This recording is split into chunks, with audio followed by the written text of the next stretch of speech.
আপনারা প্রথমেই জেনেছেন এবং জেনেছেন এই যে জুলাইয়ের যে গণহত্যা, এই যাত্রা মানে আমাদের এই চোখের সামনে অনেক ভুল হয়েছে, অনেক দ্রুত দুর্বৃত্ত হয়েছে, অনেক সময় এই দুর্বৃত্ত রোগীদেরকে কোনো শিক্ষাও করা হয় না।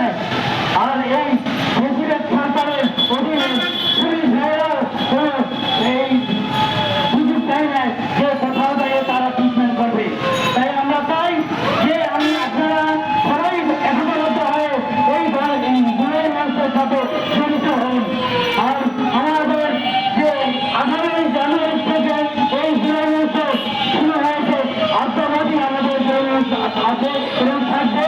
ইনশাআল্লাহ গুণের হত্যা বিচার পর্যন্ত এই গুণের মানুষ থাকবে এবং এক বিন্দু রক্ত থাকা পর্যন্ত আমরা গুণের মানুষ থাকবে না এবং বিচার হওয়ার কার্যকরী হওয়ার পর্যন্ত আমরা মরব না কোনোভাবেই। ইনশাআল্লাহ সবাই আপনাদের আমাদের সাথে সংযুক্ত হবেন। সবাইকে আহ্বান করছি আপনারা আমার সম্পর্ক দিন এবং গুণের হত্যার বিচারের সবাই সমর্থন করুন। এই জন্য আমার বক্তব্য শেষ করছি। আসসালামু আলাইকুম।